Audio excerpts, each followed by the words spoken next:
Bonjour à tous, j'espère que vous allez bien. Bienvenue pour cette nouvelle vidéo. Alors aujourd'hui je me suis dit que j'allais expliquer un peu comment je gère la période de transition dans laquelle je suis, parce que ça fait maintenant un mois que je suis revenue en France, un peu plus de 2 semaines que je vis toute seule, et il y a eu un processus mental et psychologique hyper intéressant à observer finalement. Et donc je me suis dit que j'allais partager ça avec vous. Parce que c'est vrai qu'avant de quitter le Koweït, j'avais très peur de revenir en France et je savais pas du tout ce qui allait m'arriver. Je savais pas du tout à quoi m'attendre et surtout j'étais épuisée moralement.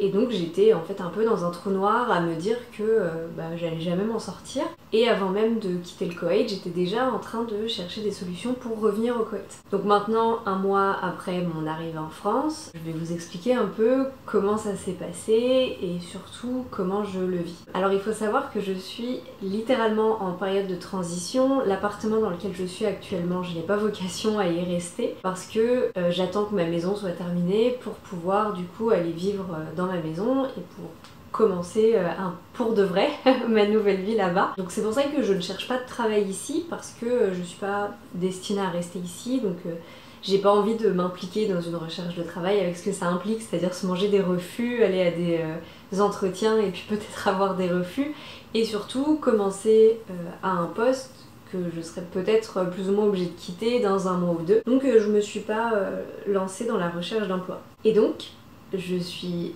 arrivée ici et je n'avais rien à faire.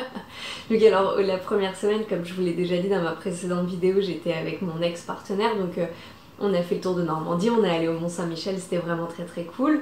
Ensuite quand il est parti, écoutez, j'étais très triste évidemment, donc je suis allée une semaine chez ma mère.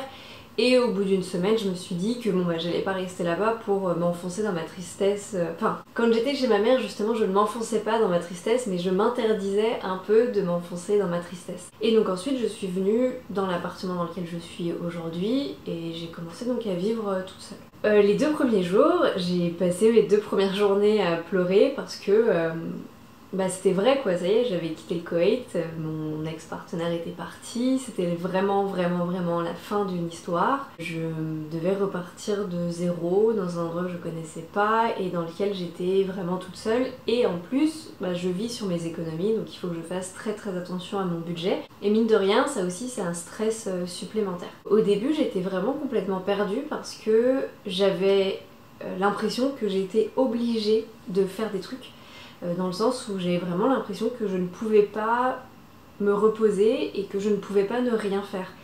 Et le fait de m'obliger à faire des trucs me paralysait complètement. Donc même d'un point de vue administratif, il fallait que j'appelle les impôts, il fallait que je fasse tous mes changements d'adresse, il fallait que je sois sûre que tout ce que j'avais au Koweït soit clôturé.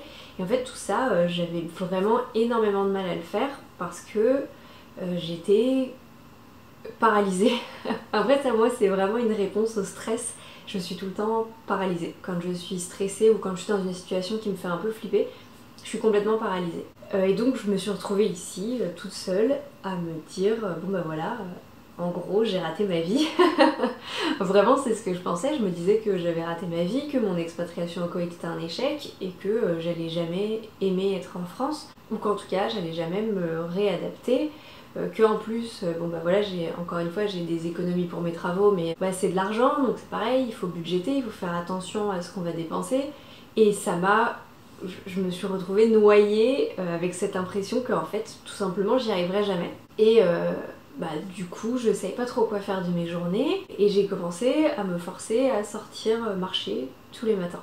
Donc tous les matins, je prenais mon petit déjeuner et j'allais faire une marche.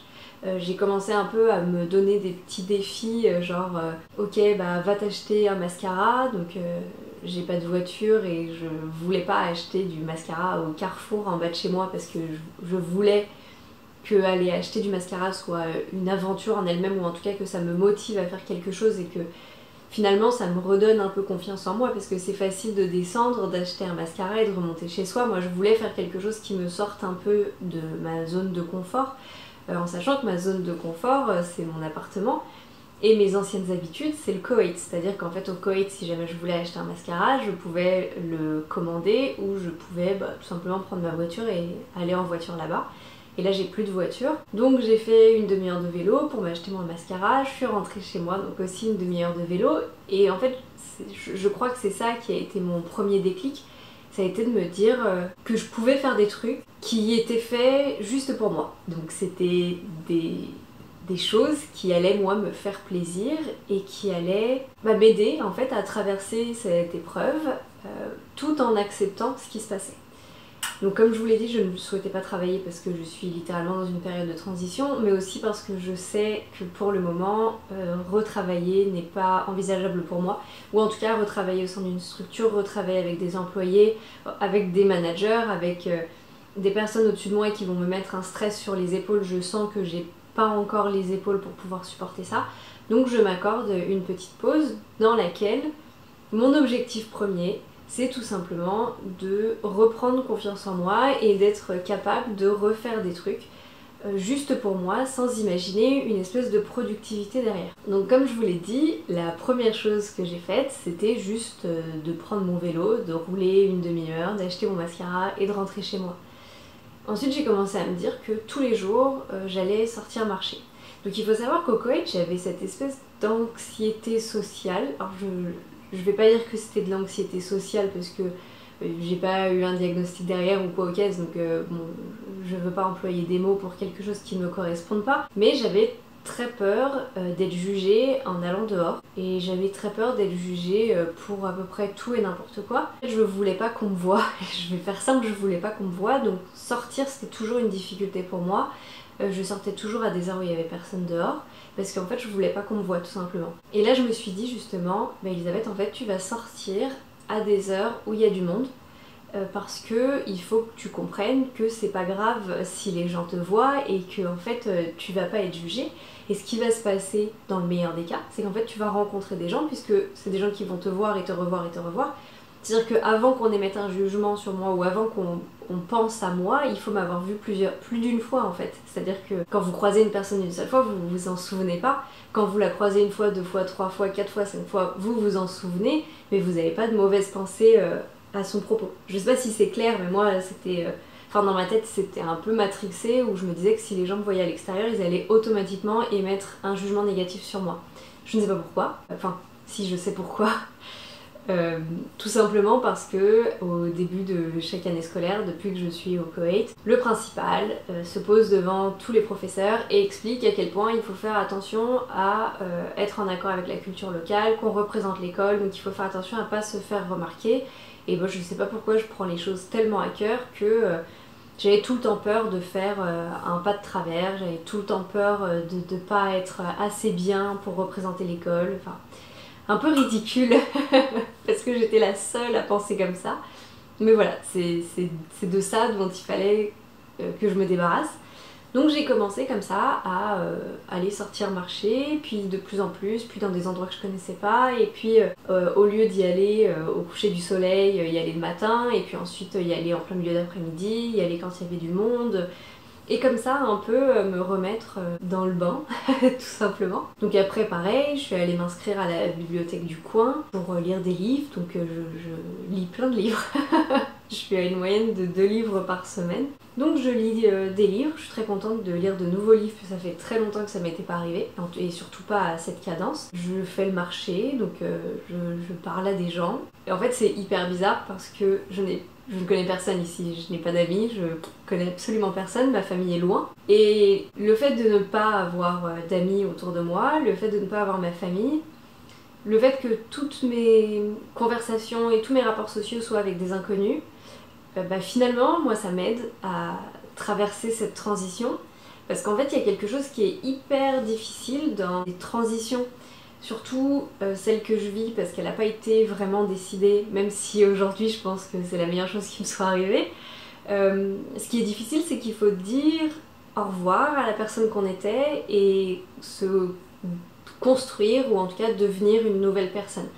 Dans le sens où je suis exactement la même personne qu'au Koweït, hein, c'est moi, mais je ne suis plus prof, je ne suis plus expatriée. Maintenant en fait je suis une fille parmi tant d'autres et il faut que je me réhabitue en fait au monde que j'avais quitté. Et surtout que pour le coup je retourne pas dans la ville dans laquelle j'ai grandi et que j'arrive dans une ville que je connais pas et où je ne connais personne. Donc c'est un peu un nouveau départ et je trouve ça cool de pas avoir d'amis autour de moi parce qu'en fait ça me permet de vraiment faire ce que moi j'ai envie de faire. Alors évidemment j'ai mes amis au téléphone, j'envoie des textos, j'appelle, etc. Mais c'est vrai que là, moi ça me permet en fait, pour la première fois depuis très longtemps, de pouvoir être qui je veux finalement. Et apparemment la personne que je veux être est quelqu'un qui lit beaucoup, quelqu'un qui s'est mis au crochet. Alors je suis vraiment nulle mais c'est pas grave, je continue jusqu'à ce que je sois douée et je vous montrerai mes œuvres au crochet. Je marche beaucoup aussi, donc je suis très souvent dehors. Je m'émerveille de tout ce que la nature a à offrir. Il y a un parc pas loin de chez moi avec des canards, des cygnes et tout, et je passe un temps fou là-bas à juste regarder les canards.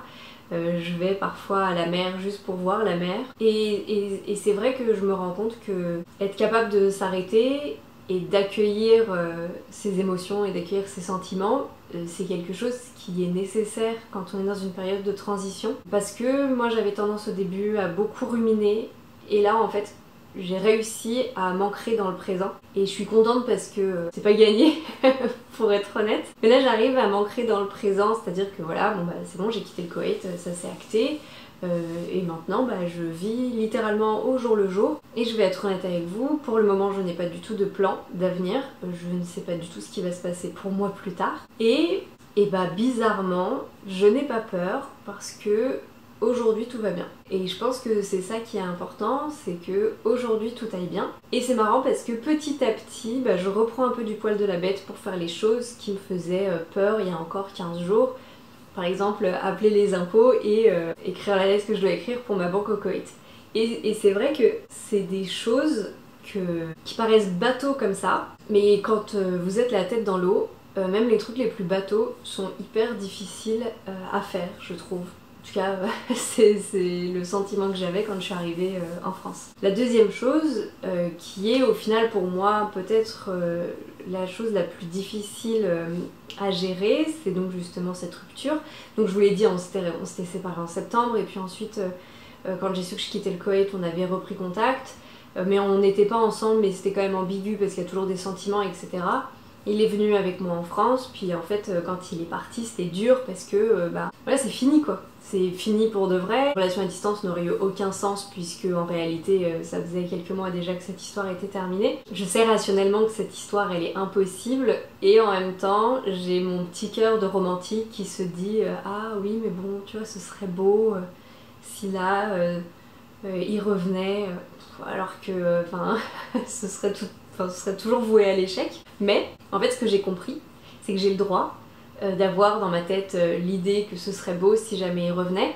Ça n'empêche que moi je continue de me concentrer sur moi, je me concentre sur moi pour moi et faire ça en fait ça me permet du coup d'être la personne que je suis pour de vrai. Et je sais qu'en fait c'est comme ça qu'on se remet d'une rupture finalement. Ça sert à rien de m'empêcher de penser à lui ou de penser à la vie que j'avais au Koweït ou de faire comme si ça n'avait jamais existé. Ça sert à rien pour moi de m'occuper comme une espèce de folle à faire tout ce que je peux pour m'empêcher de penser à ce que j'ai perdu. À la place, en fait, ce que je fais, c'est que je me laisse un peu vivre pour justement accepter ce que j'ai perdu.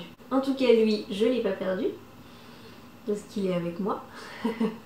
Et en fait, ouais, j'accepte ce que j'ai perdu, donc en fait, parfois, j'avoue, je suis triste et je me dis que je retournerai bien au Koweït. Parfois, je suis triste et je me dis que mon ex me manque. Parfois, je suis triste et je me dis que mes amis du Koweït me manquent. Et ensuite, quand je réfléchis à ce que j'ai ici, et quand je parle de ce que j'ai ici, c'est des choses que j'avais pas au Koweït et que je pourrais pas avoir au Koweït, comme la nature, une météo qui change tous les jours, des animaux partout. J'ai vu un ragondin l'autre jour, j'étais comme une dingue. Le fait de pouvoir sortir de chez moi et courir sur le trottoir, de pouvoir changer de chemin pour courir selon mes envies, le fait de pouvoir faire du vélo, d'aller d'une ville à l'autre à vélo, ou même d'aller d'une ville à l'autre à pied, tout ça c'est des choses en fait que j'aime et qui m'avaient beaucoup manqué quand j'étais au Koweït. Je suis une fille de l'extérieur, je suis une fille qui a besoin de nature, je suis une fille qui a besoin de verdure, j'ai besoin de toutes ces choses-là. Et je m'en rends compte en fait depuis que je suis arrivée en France. Pareil avec la nourriture, hein. Moi je fais mes courses, je suis aux anges, il y a tout ce que j'aime sans avoir à dépenser une fortune. Et en fait tout simplement, le fait d'accepter ce qui m'arrive, le fait d'accepter d'être en transition, le fait d'accepter que les choses prennent du temps et le fait d'accepter de vivre dans le présent et de m'enlever la culpabilité liée à cette espèce d'oisiveté que je m'autorise, ça m'aide énormément en fait à passer à autre chose, à me dire que ok, le Koweït était une chouette expérience, mais maintenant c'est terminé. Me dire que ok, les amis que je me suis fait au Koweït c'était vraiment des gens très très cool, mais maintenant notre amitié va évoluer vers quelque chose de différent. Que ok, mon ex, tout ça, j'en ai suffisamment parlé, mais que maintenant c'est terminé, et que c'est pas grave, et que, et bah en fait, il y a d'autres choses qui m'attendent. Et j'ai toujours su qu'il y avait d'autres choses qui m'attendaient, mais j'avais toujours peur du maintenant, de pas savoir comment j'allais le gérer. Et en fait, je me rends compte que bah, le maintenant, c'est des hauts et des bas, mais comme toute la vie en fait.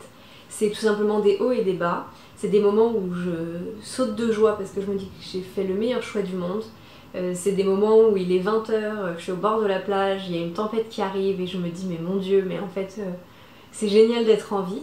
Et c'est des fois où je suis triste parce que en fait au Koweït j'avais plus. Enfin, je croyais que j'avais plus. En fait, c'est bizarre parce que les bas sont difficiles à expliquer parce que là, je tourne cette vidéo, je suis dans un moment où ça va. Rationnellement, j'ai bien conscience que tout ce qui s'est passé, c'était la meilleure chose pour moi. Ça, j'en ai bien conscience. Les fois où je suis triste, j'ai ce côté rationnel où je sais que tout ce qui s'est passé, c'était la meilleure chose pour moi et je sais qu'il m'attend que du mieux, etc., etc. Mais ça n'empêche que même si je vais vers du mieux, même si aujourd'hui ça va, je dois quand même faire le deuil d'une situation, je dois faire le deuil de relations, je dois faire le deuil d'une vie entière. Et parfois, j'en suis triste. De moins en moins souvent pour être honnête, mais ça arrive quand même de temps en temps. Donc voilà, si jamais vous êtes dans une période de transition comme moi, en fait comme ils disent en anglais, trust the process, faites confiance, et ça va être compliqué peut-être, mais en s'accordant le droit d'être triste, mais alors ça c'est à ça en fait, c'est ça la petite différence, c'est que s'accorder le droit d'être triste, oui, mais ne laissez pas la tristesse vous définir. C'est-à-dire que moi parfois je pleure dans mon lit et je suis triste et ah quelle horreur, mais voilà, après c'est passé et le lendemain je reprends ma vie. Ça n'empêche qu'en arrière-plan je suis toujours un peu triste, mais si vous ne laissez pas cette tristesse vous définir, et bah ça vous permettra de faire plus et plus et plus de choses. Je sais qu'au début quand j'étais triste c'était souvent les jours où il pleuvait, où j'étais pas sortie. Maintenant aujourd'hui il y a une sacrée tempête à l'extérieur, beaucoup de pluie, beaucoup de vent, je suis pas sortie et je suis pas encore triste. Peut-être qu'un peu plus tard ça arrivera, et ben si ça arrive, je mettrai mon coupe-vent et j'irai faire un tour. Parce que moi je sais que ce qui me fait me sentir mieux c'est d'être à l'extérieur. Donc voilà, voilà un peu comment je gère cette période de transition un mois après être arrivée en France.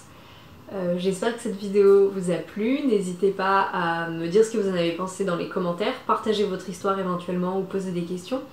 Vous pouvez aussi liker cette vidéo, vous abonner si ce n'est pas déjà fait. Et moi je vous souhaite une bonne soirée ou une bonne journée, ça dépend de l'heure à laquelle vous regardez cette vidéo, et je vous dis à la prochaine.